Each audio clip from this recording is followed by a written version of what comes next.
friends, I welcome you all in my show, The Opinion Platform. Today, it was a day of happiness for some and it was a day of sadness for many. Today, the result of four major states assembly elections came out. In three states, Congress lost. In one state, Congress won. In three states, BJP won with huge majority. And in one state, BRS, the ruling party, lost to Congress with a big loss.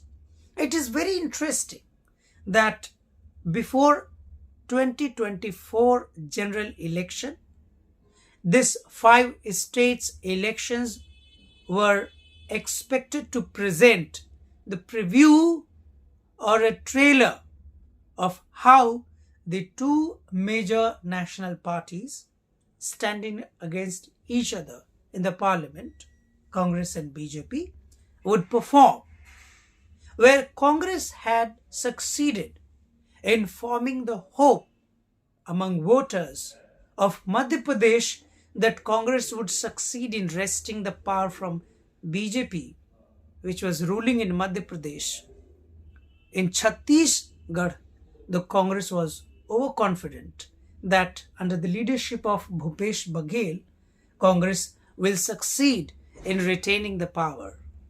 Surprisingly, for the first time it was expected that Rajasthan Chief Minister Ashok Gehlot may succeed in breaking the trend of the changing government every 5 years. But the trend won and Congress lost in Rajasthan. Well, in Rajasthan, it has come as a shock for many voters because most of the voters were dependent upon the news telecast by analysts, political analysts, that CM Ashok Gehlot may return to power, whereas it was a common knowledge that Rajasthan has adopted to an electoral method where after every 5 years the government changes. If we see seriously, Congress has not lost a big political game in Rajasthan because Rajasthan is a state where people can claim to be more aware of political shift and its advantages. At the same time, it can also be said that expecting the return of Congress Chief Minister Ashok Gehlot was over ambitious. Whereas in Madhya Pradesh, Congress had succeeded to make the government in the previous assembly election, it was expected that this time, seeing the level of campaign Congress could manage to do in Madhya Pradesh, it was expected that Congress might do a miracle and this time Congress may defeat the BJP with a huge majority. Even the political analysts said almost the same, that BJP may lose Madhya Pradesh and Congress may come even with a thin majority. But here also political analysts failed. With Chhattisgarh, it happened the same.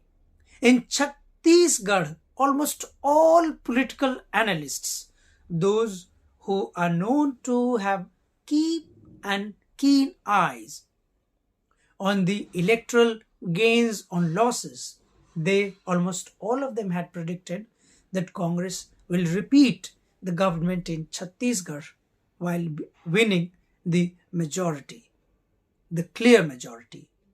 But surprisingly, Chhattisgarh came as one of the biggest losses, as one of the biggest shocks to the Congressy and those who were expecting that Chief Minister Bhupesh Baghel would repeat. Whereas in Telangana, Congress was duly popularized that it will succeed in wresting the power from the hands of the BRS, defeating the KCR's government. It had aptly defeated BRS party, and Congress succeeded to win a clear majority, at least in one state. The fifth state has not declared its result today because the counting has not happened. The result of the fifth state of Mizoram will be declared tomorrow on 4th December.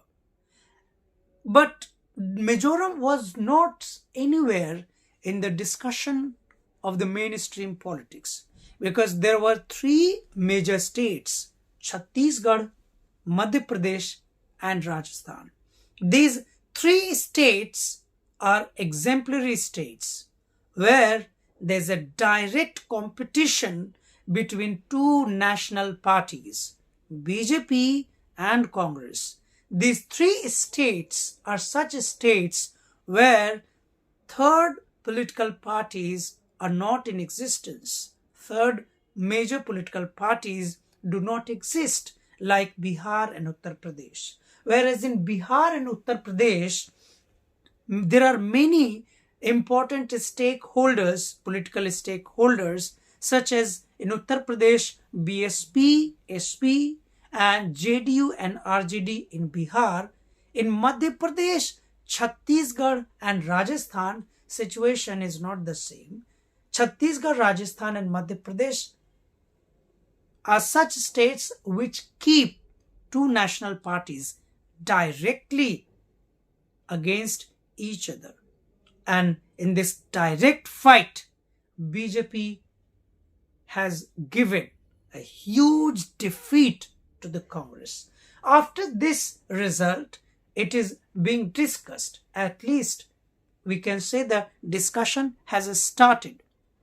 That can the victory of these three states be taken as the trailer of what is going to happen in 2024 general election.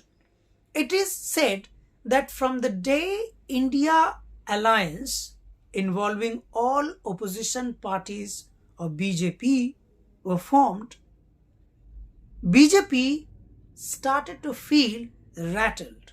They had expressed their anger, where even the Prime Minister has lost his temper many times during Madhya Pradesh election rally and other states rally.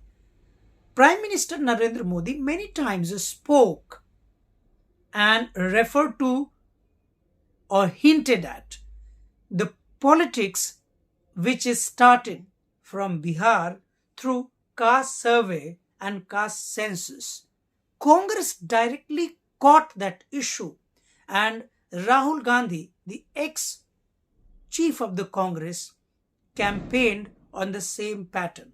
Rahul Gandhi has lost election cannot be said because Congress never contests any election on the face of any leader. At least Rahul Gandhi is not yet projected as the clear face of the Prime Minister for 2024. All of us know that Rahul Gandhi has started to roam around the country, mix with the people, talk to them, have discussions about their problems, and then set the agenda of the Congress. Rahul Gandhi has been seen openly speaking about issues which directly concern with the working class of this country. Rahul Gandhi has been seen putting sheer efforts to represent the cases, represent the matters of the poor people. Rahul Gandhi has been seen representing the major problems poor people, marginalized people of this country face. That is the reason that Rahul Gandhi has not just spoken in the parliament while criticizing the BJP and the Prime Minister Narendra Modi and their policies, that marginalized sections are not being properly represented after BJP came to power in 2014. Rahul Gandhi has been announcing it from stage that if Congress comes to power again, it will try to give a space to those people, to those communities, to those castes who have been ignored for decades. But surprisingly, if we see the list of the candidates of the Congress, which was released, and candidates who contested election in Madhya Pradesh, it was almost clear that Congress, despite tall claims of Rahul Gandhi, might see the big defeat, because on the one side, Rahul Gandhi claims on the stage that marginalized sections need to be represented in all political spheres. On the other hand, marginalized sections hardly get any space in the Congress in the organizational structure. Whereas BJP has clearly not just announced their candidates according to the caste and religious alliance of the particular state, but it makes sure that proper representation of those people who have not been included in previous governments should be given tickets. If we could remember, so that proper analysis could be done, we remember that in Uttar Pradesh assembly election, two major ruling parties, Baspa and Sapa, came together. Even then, BJP succeeded in giving a big defeat to such a big alliances. The only reason through which BJP succeeded in defeating these two major parties was that they gave a space to those castes which were underscored even by Baspa and Sapa. So it is very clear that what you say in politics has to be seen happening on the ground. What BJP says on the stage can be very much be seen happening on the ground. BJP fights election on the hardline religious ground, hard religious ground, or you can say, to be brute enough, hard communal ground. And it succeeds. Whereas Congress makes all tall claims of serving the people of this country. But when the list of the candidates is released, we find that the claims Congress make have not been met with the list released. So I think today's takeaway of the massive defeat of the opposition or of the Congress, because the way we see Congress was largely fighting and contesting alone. There were not many alliances made in these three states, because Congress was independently ruling in Chhattisgarh, Congress was independently in opposition in Madhya Pradesh, and the same situation prevailed even in Rajasthan. So we can say that Congress became overconfident despite a massive victory seen all around in other states. It can also be said many of my friends who are very keen into observing the electoral changes said that after the victory, after the massive and historical victory of assembly election in Karnataka, Congress grew overconfident. Congress got this misconception that it might succeed in winning all states such as Madhya Pradesh, Chhattisgarh and Rajasthan on their own. They did not invite any other opposition parties to make alliance with them. They did not consider to make an alliance with those parties who are otherwise appear to be on the fringes, on the margins on the state politics, but they had huge intervention on the ground. I think 2024 general election can be seen from this point, that what kind of election 2024 Lok Sabha election is going to be. This 2024 elections preparations have to start from tomorrow. India Alliance is reported to have called for an urgent meeting.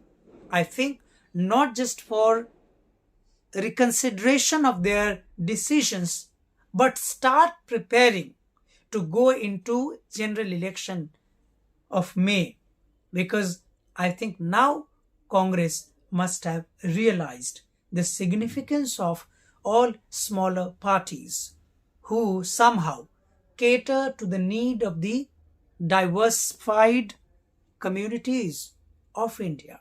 India is a country where multiple societies, multiple religions, multiple people, multiple beliefs survive together. Congress for years, for decades, claims to fulfill the needs of all these diversified people. But when they go in the election, they want to ignore the political parties which are formed to fulfill the dreams of these diversified communities. I think if Congress really desires to win 2024 general election, Lok Sabha election, it will not have to repeat errors, mistakes that it did in 5 states assembly elections. If the Congress will repeat these same mistakes they did just now, it is not going to be a secret at all that who is again going to be elected Prime Minister of India after the Lok Sabha election results concludes in May 2024. With this, I conclude my show. If you like my show, please subscribe my channel, like it and share it. For further analysis and debate and discussions, keep in touch. Thank you very much.